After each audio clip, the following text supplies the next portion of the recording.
పుష్పాంజలి కార్యక్రమానికి ప్రేమతో మేము ఆహ్వానిస్తున్నాం. ప్రత్యేకంగా ఈ కాలంలో మానవునికి ఏది అవసరం,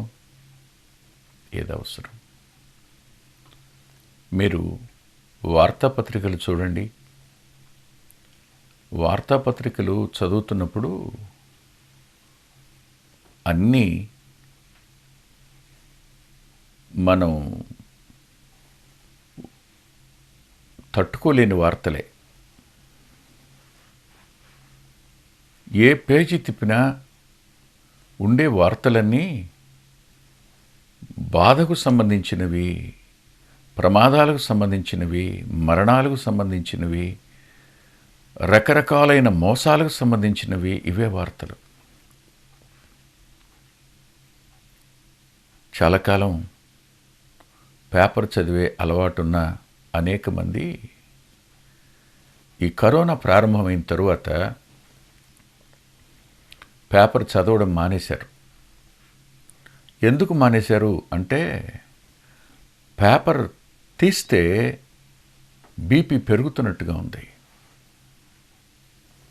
అంతేకాదు, ఏ టీవీ న్యూస్ వినండి మీరు, ఏ టీవీ న్యూస్, ఏ ఛానల్ మార్చి మీరు విన్నా అసలు వాళ్ళు చెప్పేటువంటి వార్తలు నెమ్మదినిచ్చేవి కానీ, ప్రశాంతత చేకూర్చేవి కానీ, అంతరంగానికి కాస్త స్వాంతనను చేకూర్చేటువంటివి ఏవీ ఉండవు, కనిపించటం లేదు. ప్రపంచమంతటిలో ఇవే పరిస్థితులు. ఎక్కడ చూసినా ప్రశాంతంగా ఉండడానికి కానీ, నెమ్మదిగా ఆలోచించడానికి కానీ, సంతోషించడానికి కానీ అవకాశమున్న ఏ వార్త కనిపించటం లేదు. అలాంటి వార్తలు ఇతరులతో పంచుకోవడానికి కూడా ఎబ్బెట్టుగా ఉంటాయి. ఇతరులకు చెప్పడానికి ఇలాంటివి ఏం చెప్తాంలే అని సిగ్గుపడతాం. ఇందులో అనుమానమేం లేదు. కానీ ఒకప్పుడు క్రైస్తవ్యం అంటే ద్వేషించి, క్రైస్తవ్యాన్ని ప్రారంభమైన ఆ యెరూషలేములో, ఆ ఇశ్రాయేలు దేశంలో, ఆ యూదా ప్రాంతమంతటి నుండి తుడిచిపెట్టేయాలని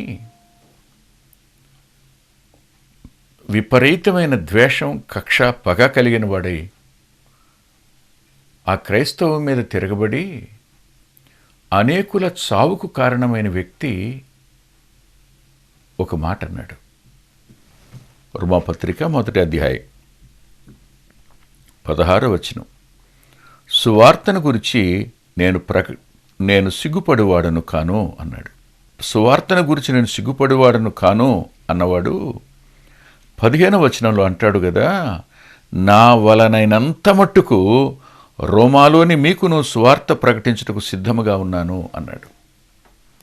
సువార్త అనే మాటకు శుభవార్త అని అర్థం. శుభవార్త. అనేక వార్తలున్నాయి, వాటిలో విషాద వార్తలున్నాయి, వాటిలో చెడ్డ సమాచారాన్ని చెప్పేటువంటి వార్తలున్నాయి, బాధాకరమైన వార్తలున్నాయి, భయాన్ని కలుగు చేసే వార్తలున్నాయి. కానీ సిలువ మాత్రం మంచి వార్త, శుభవార్త, నెమ్మదినిచ్చే వార్త. దాని విషయమై నేను సిగ్గుపడివాడను కాను అంటాడైన. ఎందుకు ఇలా అన్నాడో మనం చూద్దాం. తలలోంచి ప్రార్థన చేసుకుందాం. దయగలిగిన మా గొప్ప తండ్రి, కృపగలిగిన మా దేవ, ఈ మాటలు చెప్పడానికి నీ దాసునికి అవసరమైన ఆత్మ నింపుదలనివ్వండి. ఏ వైపు చూసినా మాకు వినిపిస్తున్నవి, మేము చూస్తున్నవి భయానకమైనవే కానీ నెమ్మది కలిగించేవి కావని మా అందరి యొక్క అనుభవమే ప్రభు. మరోసారి మీ పాదాల దగ్గరికి వస్తున్నాం. చీకటి నిండిన ఈ లోకంలో వెలుగును ప్రకాశింపచేసి మీ వద్దకు వస్తున్నాం. మరణం నిండిన ఈ లోకంలో జీవాన్ని ప్రవహింపచేసి మీ వద్దకు వస్తున్నాం. నెమ్మది లేని ఈ పరిస్థితుల మధ్య శాంతిని అనుగ్రహించే మీ వద్దకు వస్తున్నాం. మీరెంతైనా నమ్మదగిన వారు. వింటున్న మా ప్రియుల అంతరంగాలను ఆదరించగలిగిన వారు, బలపరచగలిగిన వారు, ఓదార్చగలిగిన వారు, అంతరంగానికి చాలినంతటి నెమ్మదినివ్వగలిగిన వారు. వింటున్న మా ప్రియులను మీ హస్తాలకు అప్పగించుకుంటూ మీ సన్నిధి తోడుగా ఉండనిమ్మని, బలపరచుమని యేసుక్రీస్తు ప్రభు వారి పేరిట ప్రార్థిస్తున్నాం తండ్రి. ఆమేన్, ఆమేన్, ఆమేన్. ఈ వాక్యంలోనికి వెళ్ళడానికి ముందుగా క్రీస్తు సువార్త పత్రిక 33 సంవత్సరాలు పైచిలుకు నుండి ప్రచురితం అవుతోంది. ఆ పత్రిక కావాలని చాలామంది రాస్తున్నారు, ఫోన్లు చేస్తున్నారు. దయచేసి ఒక మాట, మీకు ఆ పత్రిక కావాలి అని మీరు అనుకుంటే మీరు నా నెంబర్ కాకుండా మరో నెంబర్ ఉంటుంది, ఆ నెంబర్కి మీరు ఫోన్ చేయండి. 9490338099 అని ఉంటుంది. ఆ నెంబర్కి ఫోన్ చేయండి. అందులో ఆనంద్ గారు ఉంటారు, వారు రిసీవ్ చేసుకుంటారు. అలాగే పిల్లల యొక్క ద్విమాస పత్రిక, సచిత్ర ద్విమాస పత్రిక, ప్రభువు నమ్ముకున్నటువంటి చిత్రకారులు వేస్తున్నటువంటి పిల్లలకు అవసరమైన బొమ్మలు, ప్రభువు నమ్ముకున్న వారు రాస్తున్నటువంటి ఆర్టికల్స్ అందులో ఉంటాయి. జనానాలజీకి సంబంధించినవి, ఇంగ్లీష్కు చెందినవి ఉంటాయి. వాటి కోసం కూడా మీరు ఆనంద్ గారిని సంప్రదించవచ్చు. అంతేకాదు డివిడీలు కానీ ఇవన్నీ కూడా మీరు ఆనంద్ గారిని సంప్రదించండి. మీరు నాకు ఫోన్ చేసే సమయం, ఒక ఆయన ఇలా అడిగాడు, సార్ మీ ఫోను అనేక మార్లు అందుబాటులో ఉండడం లేదండి, కష్టంగా ఉంది, దయచేసి మీరు ఎప్పుడు అందుబాటులో ఉంటారో ఒక మారు చెప్పరా అని అడిగాడు ఆయన. ఏం చెప్పాలో నాకు అర్థం కాలేదు. అనేక కారణాల వల్ల నా ఫోను స్విచ్ ఆఫ్లోనూ సైలెంట్ మోడ్లోనూ ఉంటుంది. నేను రాసుకునేటప్పుడు, ప్రార్థించేటప్పుడు, వాక్యాన్ని చదివి ధ్యానించేటప్పుడు, జూమ్లో మాట్లాడేటప్పుడు, వాక్యం చెప్తున్నప్పుడు, ఇలాంటి సమయాల్లో నా ఫోన్ ఖచ్చితంగా స్విచ్ ఆఫ్లో ఉంటుంది. కానీ రాత్రి ఒక సోమవారం తప్ప మిగిలిన వారాలలో మీరు రాత్రి 9 తరువాత 10 గంటల్లోపు మీరు చేయొచ్చు. నేను ఫోన్ స్విచ్ ఆన్లో ఉంచుతాను, అప్పుడు నేను మీతో మాట్లాడగలుగుతాను. అప్పుడు కూడా ఒక చిన్న మనవి, మీ యొక్క సమస్యను మీరు 1 లేదా 2 నిమిషాల్లో చెప్పాలి. కారణం ఏమిటంటే నాకు వెర్టిగో ఉంది. ఈ వెర్టిగో వల్ల నాకు చెవి చాలా ఇబ్బంది కలుగుతుంది. డాక్టర్స్ ఫోన్ అవాయిడ్ చేయమని చెప్పారు. అంతేకాదు వేలాది గంటలు సెల్ ఫోన్ మాట్లాడడం వల్ల ఆ వెర్టిగో అనేటువంటి చెవిలో ఉండే నర్వ్ అది మోర్ దెన్ 70% డ్యామేజ్ అయిపోయింది. అందువల్ల మీరు క్లుప్తంగా చెప్తే నేను మీకోసం ప్రార్థిస్తాను. వాక్యానుసారమైన ఏదైనా సలహా చెప్పడానికి అవకాశం ఉంటుంది అనేది భావించవద్దు. తిరిగి ఈ పౌలు గారు చెప్పిన మాట, ప్రకటించడానికి సిద్ధంగా ఉన్నాను, నేను సువార్త నిమిత్తం సిగ్గుపడివాడిని కాను అన్నాడు. సువార్త అనే మాట, ఏది సువార్త? మరణంలో ఉన్న వ్యక్తి నువ్వు బ్రతుకుతావు అంటే సువార్త. బంధించబడిన వ్యక్తి నువ్వు విడిపించబడతావు అంటే సువార్త. మనశ్శాంతి లేనివాడికి ఇదిగో సమాధానం స్వీకరించు అని చెప్తే సువార్త. అంత మాత్రమే కాదు, వెలుపలికి రావాలనుంది, అతడు ఏదో ఒక విషయంలో చిక్కుబడి ఉన్నాడు, అది మొసలి నోట చిక్కినట్టుగా ఉంది, అది ఉరిలోనో ఉచ్చులోనో చిక్కుకున్న పాదంలాగా ఉంది. అలాంటి వ్యక్తిని నువ్వు వెలుపలికి వస్తావు. ఇది పరిష్కారం, ఇదే పరిష్కారం.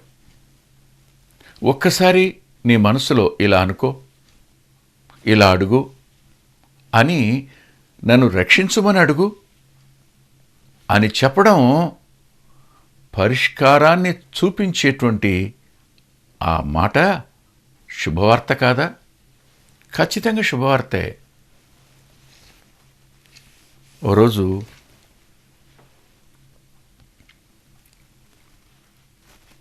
ఓ వ్యక్తి చాలా బాధలో ఉన్నాడు. బాధలో ఉన్నప్పుడు ఓ పెద్ద ఆయన అతనికి తారసపడ్డాడు. తారసపడి ఏమిటి బాధపడుతున్నావు అని అడిగాడు. అతను ఇలా అన్నాడు, సార్, నాకు అర్థం కావడం లేదు. ఇక్కడ ఒక గడ్డొచ్చింది, అది నరాల మీద ఉంది. వైద్యులు అది ఆపరేట్ చేస్తే నరాలు కట్ అయిపోయే ప్రమాదం ఉంది అబ్బాయి, మేమేం చేయలేము అన్నారు. దానంతటా అది పగిలిపోతే ఏం సమస్య ఉండదు అన్నారు. ఏం చేయాలో తొయ్యటం లేదు సార్ అని అన్నాడు. అప్పుడు ఆ పెద్ద ఆయన చెప్పాడు, నీకు నేను ఒక ఆకు చూపిస్తాను రా అని తీసుకెళ్ళి తిప్పతీగ అంటాను చూడండి, దాన్ని చూపించాడు. చూపించి, ఇదిగో ఈ 5 ఆకులు ఉప్పు వేసి చిన్న ముద్దలాగా చేసి ఆ గడ్డ వచ్చిన ప్రాంతంలో పెట్టు, దాని మీద మళ్ళా ఆ తిప్పతీగనే ఆకునే 2 ఆకులు పెట్టి అక్కడ కట్టు అన్నాడు. విచిత్రం, వచ్చింది ఎక్కడ అంటే ఇక్కడ ఈ ప్రాంతంలో కట్టారు. 3 రోజులు 4 రోజులు కట్టారు, ఉదయం సాయంకాలం. 5వ రోజు పగిలిపోయి మొత్తం కారిపోయింది. కారిపోయిన తర్వాత డాక్టర్ దగ్గర తీసుకెళ్తే ఇది ఎలా సాధ్యమైందని అడిగాడు ఆయన. ఆ పెద్ద ఆయన దగ్గరికి వచ్చి వాళ్ళు 2 చేతులు జోడించి వైద్యులే ఆశ్చర్యపోయారండి అన్నారు. మీరు మాకెంత శుభవార్త చెప్పారో తెలుసా అన్నారు. ఆలోచిద్దాం ఇప్పుడు. ఇలాంటి చిన్న చిన్న చిట్కాలు చెప్తేనే కొద్దిపాటి పరిష్కారానికే మనుషులు సంతోషభరితులైపోతే 2 చేతులు జోడించి అభినందిస్తున్నప్పుడు మానవుని యొక్క సమస్య ఏమిటి? మానవునికి శాంతి లేదు. మానవుడు నెమ్మది లేనివాడు. మానవుడు భయాల మధ్య జీవిస్తున్నవాడు. మానవుడు ప్రమాదాల మధ్య జీవిస్తున్నవాడు. మానవుడు శత్రువుల మధ్య జీవిస్తున్నవాడు. దీనంతటికీ కారణాన్ని అతడు ఆలోచించడు. భయం నుండి ఎలా వెలుపలికి రావాలి ఆలోచిస్తాడు. శత్రువుల నుంచి ఎలా తప్పించుకోవాలి ఆలోచిస్తాడు. రోగాల నుంచి ఎలా కాపాడుకోవాలి ఆలోచిస్తాడు. అతని ఆలోచన యావత్తూ రోగం, దాని లక్షణాల మీదే తప్ప రోగానికి మూలం ఏమైందో దాని దగ్గరికి మాత్రం పోడు.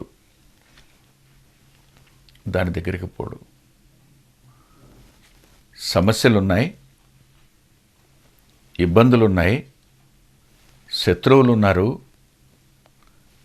వీటన్నిటి మధ్యలో అతని అంతరంగానికి నెమ్మది ఉంటే హాయిగా నిద్రపోగలడు కదూ. అతనికి ఏం బాధ అనిపించదుగా. వ్యత్యాసం ఏమిటో చెప్పండి. దానికి దీనికి వ్యత్యాసం ఏమిటి? మీకు అపోస్తల కార్యాల గ్రంథంలో పేతురు గారు చెరసాలలో ఉండడం మనం చూస్తాం. చెరసాలలో ఉన్నప్పుడు ఆయన చెరసాలలో నిద్రపోతున్నట్టు రాసుంటుంది లేఖనం. అసలు ఇది ఎలా సాధ్యం అవుతుంది చెప్పండి? ఒక వ్యక్తి చెరసాలలో నిద్రపోవడమా? 12వ అధ్యాయంలో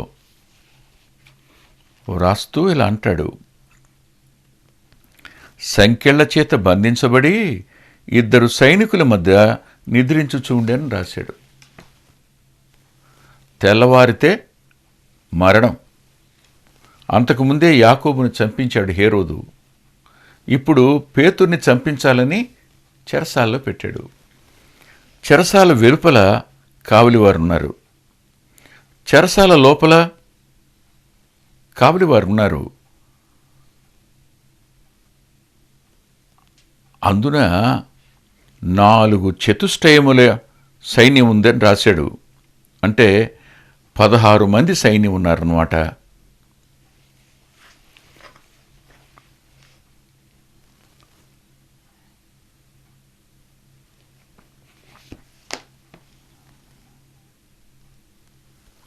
ఇంతమంది సైనికులు చుట్టూ ఉండగా చెరసాల లోపల 2 సైనికులు ఆ సంకెళ్ళు వేసుకుని మధ్యలో పేతుర్ని ఉంచి వాళ్ళు పండుకుని నిద్రపోయారు. ఈయన హాయిగా నిద్రపోయాడు. ఎలా నిద్రపోగలిగాడు? ఈ నిద్రపోగలగడానికి గల కారణం ఏమిటి? ఒకటే, అతనికి ప్రభు తెలుసు. ప్రభు యొక్క శక్తి తెలుసు. ప్రభువు ఎందుకు భూమి మీదకి వచ్చాడు అతను ఎరుగును. ప్రభు ఒక రోజున ఓ మాట శిష్యులతో చెప్పాడు. ఆయన చెప్పిన మాట నేను మీకు చూపిస్తాను. యోహాను సువార్త 20వ అధ్యాయం 19వ వచనం. ఆదివారము సాయంకాలమున శిష్యులు యూదులకు భయపడి తాము కూడి ఉన్న ఇంటి తలుపులు మూసుకొని ఉండగా యేసు వచ్చి మధ్యను నిలిచి మీకు సమాధానం కలుగునుగాక అని చెప్పారు. భయాల మధ్య ఉన్నటువంటి శిష్యులు తలుపులు వేసుకుని మేడగదిలో ఉండగా ప్రభు పునరుద్ధానుడైన వాడు, అదృశ్యుడైన దేవుడు ఆ గదిలో ప్రత్యక్షమై సమాధానం కలుగునుగాక అన్నాడు. ఆయన చూశారు. మరణం ఆయన్ని ఏం చేయలేకపోయింది. సైన్యం వారి దౌష్ట్యం, సిలువ అది ప్రమాదకరమైన మరణంగాను, భయానకమైన మరణంగాను, ఆ మరణాన్ని శాపకరమైన మరణంగాను చూస్తే ఆ శాపంలో నుండి ఆశీర్వాదాన్ని తెచ్చినవాడు, భయాలకు పరిష్కారాన్ని తెచ్చినవాడు, మరణానికి పరిష్కారాన్ని చేసినవాడు, మరణాన్ని గెలిచి లేచినవాడు వారి మధ్యన నిలిచి మీకు సమాధానం కలుగునుగాక అన్నాడు ఆయన. ఈ సమాధానం కలుగునుగాక అన్న ప్రభువే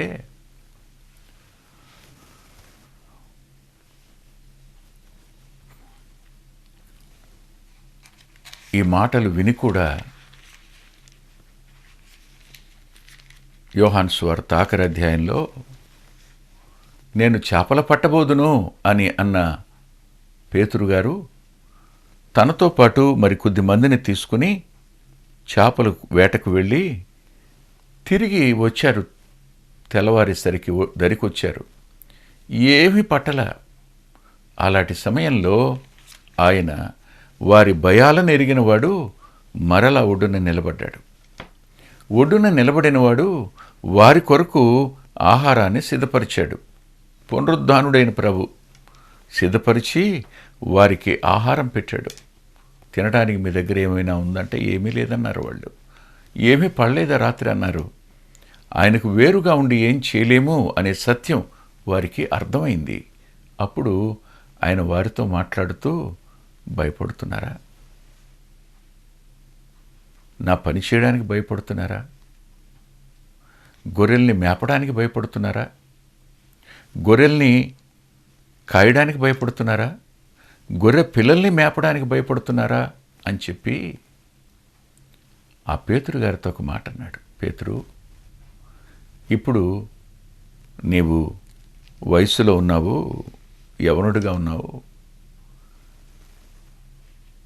నీ అంతటి నువ్వు నీ ఇష్టం వచ్చిన చోటుకి వెళ్ళిపోతున్నావు. కానీ రేపు ఒక రోజు వస్తుంది, వేరొకడు నీ నడుం కట్టవలసి వస్తుంది.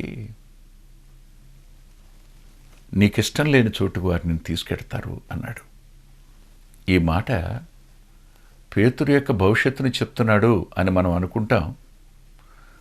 పేతురుకి ఇష్టం లేని చోటుకు తీసుకుని వెడతాడు అని అనడం మనకు కనపడుతుంది. కానీ అందులో ఓ చిన్న ఆలోచన కూడా ఉంది.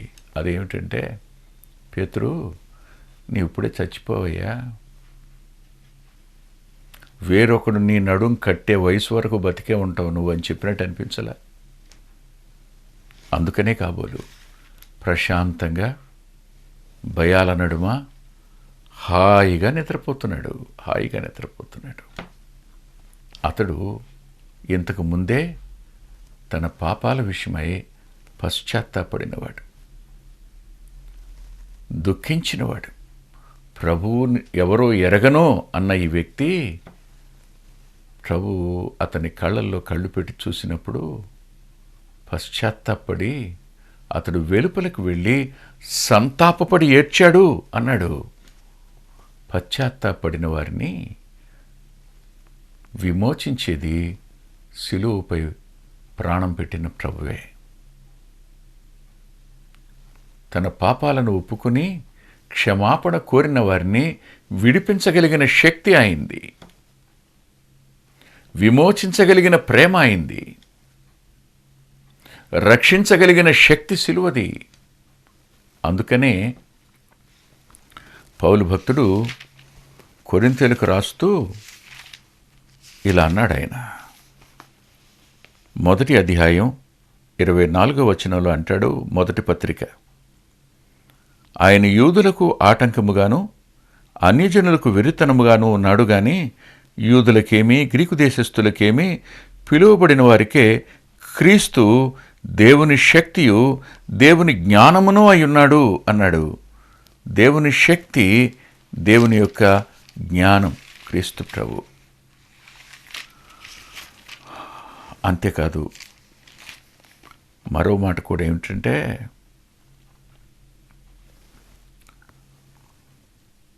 ఈ భక్తుడు అంటే ఈ మాట రాసినటువంటి పౌలు గారు ఆ శిలువపై వేలాడిన ప్రభువు దమస్కు మార్గంలో కనిపించినప్పుడు ఆయన ప్రేమ అర్థమైంది. అందరూ భయపడేట్టు సిలువ వేయబడిన యేసును గురించి కానీ, సిలువ వేయబడి మరణించి తిరిగి లేచిన ప్రభువుని గురించి కానీ నేను అతిశయపడతాను అంటాడు గలతీ పత్రిక 6వ అధ్యాయం 14వ వచనంలో. అవును, పాపి పరిశుద్ధుడుగా మారడం అతిశయం కాకపోతే ఏమవుతుంది? మరణంలో ఉన్నవాడు జీవంలోనికి దాటడం అతిశయం కాకపోతే ఏమవుతుంది? అపవాది చేత చిక్కినవాడు అపవాది చేతులోంచి విమోచించబడి స్వతంత్రుడు కావడం అనేది అతిశయం కాకపోతే ఏమవుతుంది? అందుకనే అంటాడు, నేను సిగ్గుపడేవాడిని కాను, నేను సిగ్గుపడను. మీరు ప్రభుని అంగీకరించడానికి సిగ్గుపడుతున్నారా? ప్రభు దగ్గరికి వచ్చి మీ కొరకు తన ప్రాణాన్ని పెట్టిన ఆ ప్రభువు సిలువపై వేలాడుతున్నాడు ఆయన. అందుకనే అంటారు, మేము సిలువ వేయబడిన ప్రభువును ప్రకటిస్తున్నామని. సిలువ అంటే ఓ నిలువు కొయ్య ఓ అడ్డ కొయ్య కాదు. దానికి నమస్కారం పెట్టకండి, అది ఎందుకు ఉపయోగపడదు. సిలువ వేయబడిన యేసుక్రీస్తు ప్రభు, అది అర్థం చేసుకోండి. ఆయన వద్దకు వచ్చి ప్రభువా నన్ను క్షమించు అంటే లోకం ఇవ్వలేని శాంతిని ఆయన ఇస్తాడు. ప్రపంచం ఇవ్వలేని ఆ రక్షణను ఆయన ఒక్కడే ఇవ్వగలుగుతాడు. దయచేసి ఆయన వద్దకు రండి. మీరున్న చోటనే మోకరించి ఎందుకు చిన్న ప్రార్థన చేసుకోకూడదు? ప్రభువా పాపిని నన్ను క్షమించి రక్షించు అని అడగకూడదు.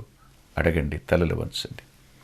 దయగలిగిన మా గొప్ప తండ్రి, కృపగలిగిన మా దేవ, మరోసారి ఈ వాక్యం విన్నటువంటి మా ప్రియులు ఈ శుభవార్తను వారు స్వీకరించిన వారై రక్షించబడి ప్రశాంతతను, ఆత్మరక్షణను, మీ జీవాన్ని పొంది అపరాధాల చేత పాపాల చేత చచ్చిన స్థితిలో నుండి మీతో వ్యక్తిగత సంబంధాన్ని, వ్యక్తిగత సహవాసాన్ని కలిగి ఉండే కృపనిమ్మని యేసుక్రీస్తు ప్రభు వారి పేరట ప్రార్థిస్తున్నాం తండ్రి. ఆమేన్, ఆమేన్. ప్రభు చిత్తమైతే వచ్చే వారం కలుసుకుందాం. దేవుడు మిమ్మల్ని దీవించునుగాక. అద్భుతమైన పుస్తకాలు అందుబాటులో ఉన్నాయి. అందులో